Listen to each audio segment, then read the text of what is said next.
Let me tell you a short story. There was a man who found himself trapped in an abyss. He had been there for some time, unable to see in front of him, paralyzed by fear. The man was terrified if he moved, he would fall deeper into the void. Yet he also knew that staying here forever was not an option. Now, at a point of desperation, the man forced himself to take the first step, and he found solid ground. He let out a huge sigh of relief, grateful to feel the solid footing beneath him. Now, with a little more confidence, he took the second step. The man continued this way, making slow progress, until eventually the bottomless abyss started to take shape. Slowly but surely, the man started to understand the terrain he was in. With each step, his confidence grew. The fear that once gripped him began to loosen its hold. The further he walked, the more light seeped into the space around him. What was once utter darkness now revealed contours, shapes, and pathways. And then he saw it, the way out. By the time he reached the edge of the abyss, he was no longer the same man who had once been frozen in fear. The man looked back and for the first time saw the abyss clearly. Not as an endless void, but as a place he had overcome. He marched out of the abyss and into the world with a confidence he had never known.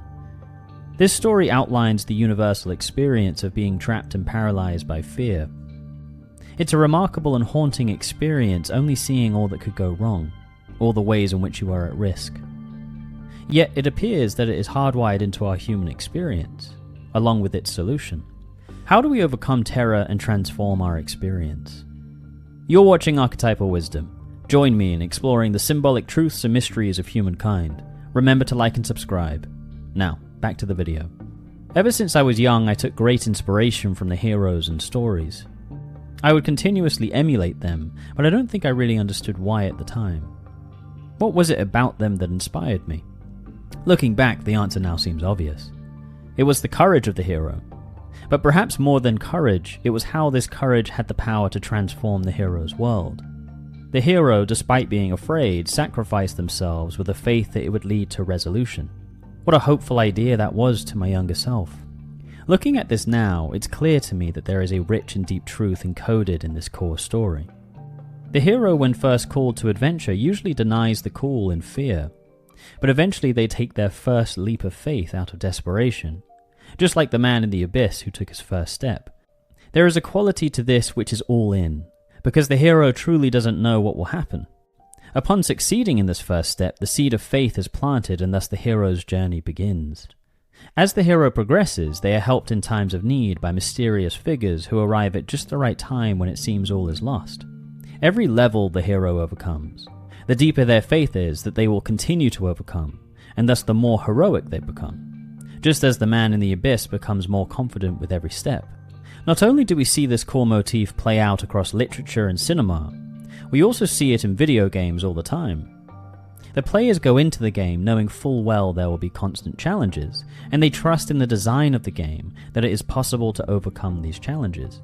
With each obstacle they overcome, their character grows and unlocks new potential, which is the joy of the experience. Imagine how thrilling life could be if we could live that same way. What if we could trust in the design like we do in a game? Having total confidence that every challenge can be overcome, and in fact is supposed to be in order for us to be transformed. Well, this core idea of the hero contains archetypal roots which seem to reflect some kind of psychological design within us.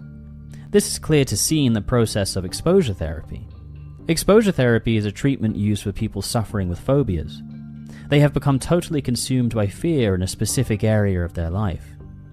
The core approach is centered around incrementally exposing the individual to that which they are afraid of.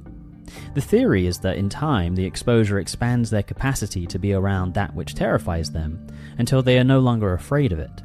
Yet what is remarkable about exposure therapy is that they found that firstly, the individual has to voluntarily face their fear, and secondly, they found that they don't actually become less afraid, but they become more brave. Just as the man in the abyss starts to walk with more confidence, just as the hero becomes more heroic, just as the game character becomes stronger, unlocking new abilities. This is the story of humans. In fact, these mysterious characters who emerge and guide the hero at just the right time, or these new abilities that emerge when you complete a level in a game, reflect the psychological growth of the individual. When we choose to practice faith and take that step into the unknown, dormant parts of the psyche come online. New neural pathways are formed which literally transform us in the process. As we literally step into the unknown, we are met by the unknown parts of ourselves, unconscious aspects that will emerge and guide us in the process of development. This happened distinctly in my own life at one point. I was deeply unhappy in a previous career, yet it was all I had known. I had dedicated so much of my life to it that the idea of changing career seemed absurd and deeply impractical. Yet every day that went by in which I ignored my genuine feelings, my confidence waned. I felt as if the walls were closing in and my mental health was beginning to significantly deteriorate. Eventually, I took the first step towards changing my career, and I found to my surprise that almost immediately my perspective began to change. I felt a new life force flowing through me once again. What's more is that since then I have significantly developed as an individual also. New faculties of my personality have become available. Just like the hero who is met by mysterious guiding figures, I too was assisted in a serendipitous way by an acquaintance of mine, and also by unconscious aspects of my own personality that suddenly became available to me. Today I feel like a truly different person, with both confidence and purpose again. This idea of the transformative power of faith has ancient archetypal roots. In Matthew 14:22-33, Jesus walks on water. Peter walks out towards Jesus on the water, but the moment he gives in to fear, he begins to sink. Jesus saves him, saying, "You of little faith, why did you doubt?" This outlines the fine line between fear and faith, promising the reality-changing power of faith. This is also echoed in the passage, "Whoever wants to save their life will lose it, but whoever loses their life for me will find it." Matthew 16:25. To me, this speaks to the necessity of acting in courage and faith in order to truly live. If you can sacrifice the comfort of what you know, and even the person you are today, you can be transformed and reborn, finding life. Of course, there are clearly metaphysical claims permeating this idea, and if that's too much for you, I understand. Yet this is still deeply relevant and true even on a purely psychological level, as we have addressed with the findings of exposure therapy. Just as the man in the abyss had to abandon himself to faith in order to move, in time he began to trust the structure and move through the terrain with more confidence. Just as the gamer trusts the design of the game to play and face challenges, faith, it seems, rests upon a similar requirement: trust in our design. We are designed or structured in such a way that we grow and transform through this process of facing our fear. The more we trust this design, the more willingly we engage in this process. I can't help but feel like this ancient truth has been forgotten in our time. It seems as if we perhaps understand it theoretically or purely abstractly, but we seem to have fallen into the delusion that life should be comfortable and easy, or at the very least shouldn't be hard. Yet this seems to completely set us up with a disadvantage in life. If we live out this idea, we are going to be terribly disturbed every time we are faced with a challenge. With this perspective, every challenge will seem unfair or cruel even. We will be at odds with this natural process of ours, and we will rebel against the challenge or try to find a way around the challenge instead of facing it head on. Yet we appear to be robbing ourselves of our transformation and development in the process. This would be like the gamer being so upset that there are challenges in the game and trying to get the game creator to change the game altogether, instead of experiencing the joy of playing the game. Is this not the same for us? The difficult truth about this process is that if we don't take that heroic first step and begin the journey, fear will eat away at us. We don't just remain stagnant, we actually deteriorate.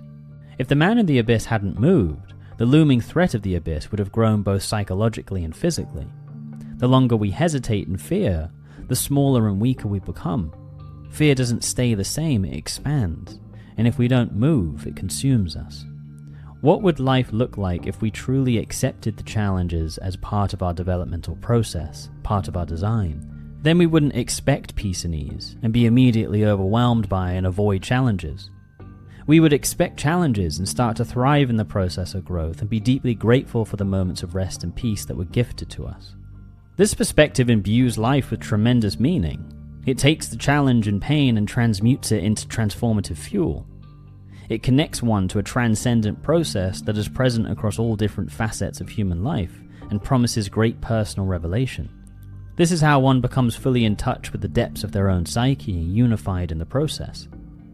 what Carl Jung called individuation, which is the psychological development and maturation of the individual. It is the integration of the unconscious aspects of the psyche into the conscious personality. This is the development of the hero.